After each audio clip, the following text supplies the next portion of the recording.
Hi, welcome back. We just returned from the Allure of the Seas, and we wanted to bring you a couple more videos about some of the things that we actually had happen most recently on the trip, and some of them were some new things we learned, so we wanted to share them with you. So we talked about taking a water filter for the room. That was a really actually great thing. We used that quite a bit, but you had a kind of a tip along with that. So when you're on the boat, on the ship, I mean, first of all, there's 9,000 passengers. Well, 6,600 passengers, 2,400 crew members. It's like 9,000 people that are on the ship. They're all using the water supply. Mm-hmm. And so just as you can imagine, I mean, it's, filtered water that's coming out of the faucet. But when all 9,000 are using it, the water actually ends up being warm, believe it or not. Mm-hmm. So it's good to have a water bottle or some other thing. If you're going to use a water filter to extra filter the water, mm-hmm. it's going to come out warm. Just a heads up about that. So if you have your own kind of water bottle, you can take it, fill it up, put it in the refrigerator, and then enjoy cold water in your room, a little bit later on. So that's just a little tip. You used your Royal Caribbean pop cup, so that worked out perfect. So that's great.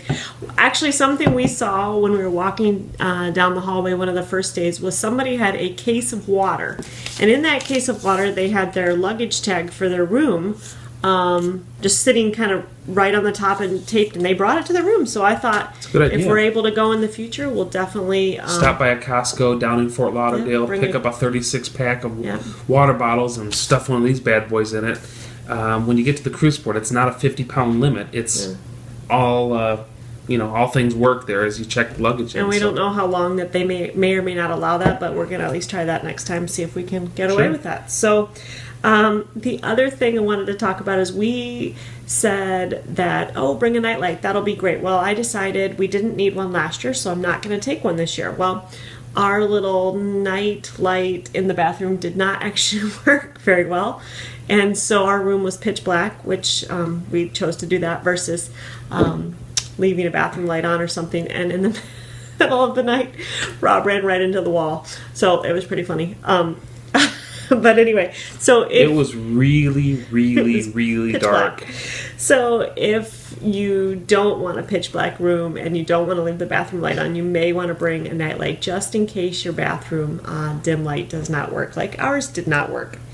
One of the things I noticed as we were walking down the hallways was there were a lot of suitcases just kind of sitting in the room when the stewards would be cleaning the rooms. You were looking in other people's rooms?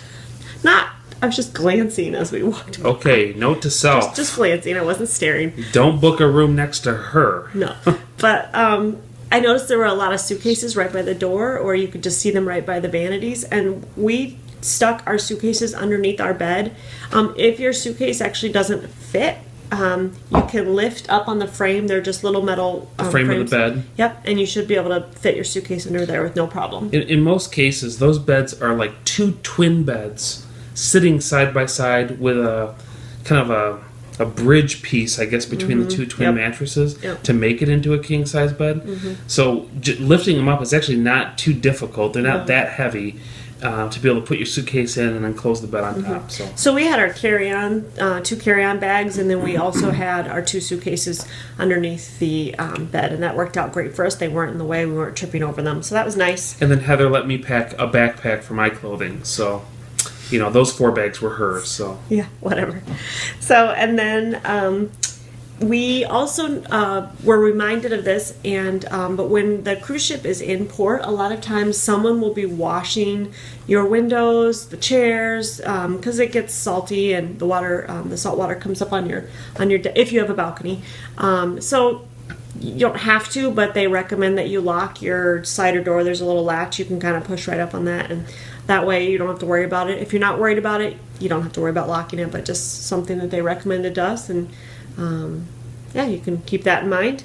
And then I personally at home do a lot of laundry. Maybe you do as well. So when I go on vacation, zilch, don't want to do any laundry. But this is a tip I'm super proud of. So we have young kids, and sometimes we get those small little Johnson & Johnson baby shampoo, baby wash. Mm-hmm.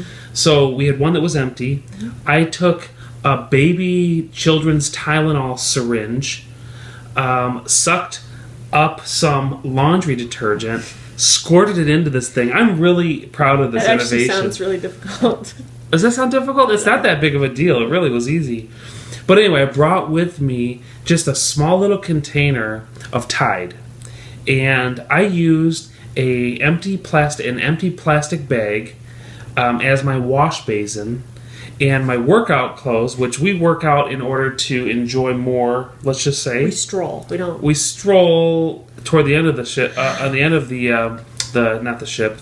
cruise, because, we're just so stuffed. But at any rate, my workout clothes were beginning to stink. They smell like sun lotion and all that. So I washed my clothes proudly in the shower using an empty plastic bag, filling it with water and laundry detergent, and agitated my clothes, let them soak, and then wash it. And it worked. It did. So if you want to bring just a little bit of laundry soap with you, hey, you know what? Join the ranks. It's it's actually pretty easy to do. I decided that my workout shirts weighed pretty much the least amount of weight in my luggage, so I took a couple extra. I was not washing my clothes. Hey, tomato, to each his own. So that's pretty much all the tips. That was kind of our stateroom tips for you. And if you're getting ready to go on an Oasis class ship, that's like I said, we've kind of been focusing on that. That's what we've been cruising on the last couple of times. We were on the Oasis last year. We were on the Allure. And then there's the Harmony, and then coming out in 2018 is the Symphony. So hopefully you'll be able to go on one of those ships. They're amazing. They're huge. There's tons to do.